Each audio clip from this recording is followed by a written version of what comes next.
Now we're here 2 days after the season ended. It's the 9th of January. The season ended on the 7th in Wisconsin. And I was hunting on the 7th, and there's some nice bucks here just in the last few days. So I hunted the other property last day. You know, it's been cat and mouse for me all year. You know, great time to obviously look back, and we're going to talk about on another video when you're actually seeing your bucks during the daylight, middle of the season, early season, end of season, and some strategies around that.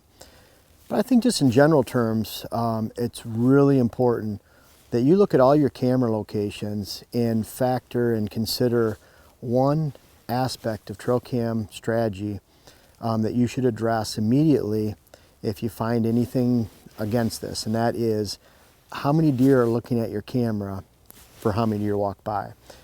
For example, this one, I'm not sure that out of the thousands of deer that walked by this camera since August, if any deer actually looked up at this camera and saw it.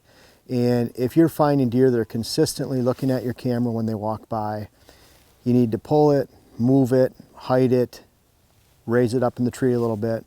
Something has to be done to keep that camera from being seen by deer. Now we use excess trail cameras. They're silent, they have a rubber coating on the outside, there's no flash, they're low glow, you can't see them, the deer can't see them. And so we found in a couple instances where deer have looked at our cameras routinely, it's because simply they stuck out. A lot of times we're putting them on a tree about where that rub is right there, and that height, and they stick out, they're silhouetted, the deer see them, and that'll ruin a spot. We have a tree stand right down here, and we have a tree stand right up here. We have a mock scrape here, a water hole. We've tunneled out trails for deer to go back and forth. And consistently since August, bucks have been moving through here. It's an outstanding spot. You know how we can wreck it? By allowing the deer to see our cameras. You see this camera behind me. I have to actually step, because I'm only 5'9". I have to step on this log to actually get up to this camera and look at it. That camera's about 7 feet off the ground. You can see behind the camera that it's full of brush, full of trunks, and deer can't see it. When they walk by it, because of the branches, the camera's not silhouetted against the sky. Deer simply don't see it. It's that easy to hide a camera.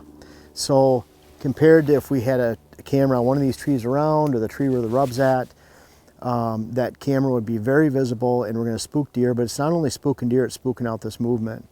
And so really, yeah, you know, it's not the cameras that spook people, or you know, deer. It's the you know, people scent, human interaction.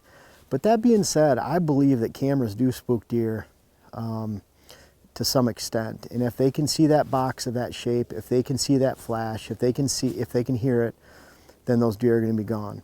So really, it's a great time of the year to not only reassess how your hunting season went, what changes you can make habitat-wise, access-wise, tree stand location-wise, but really take a good hard look and be very honest with yourself.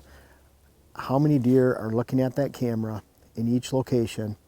And if you're finding more than just a handful throughout the entire season, changes have to be made, because we have 30 acres here that we can hunt. We can't afford to blow out 6-7 acres of deer movement, not to mention the 2 stands, the water hole, mock scrapes, and all the chainsaw work that we put here into this location. We can't afford to burn out our hours of effort during the off season, and it's time right now to take a good honest look at your trail cameras, all those spots, see how many deer you're spooking, and make adjustments accordingly.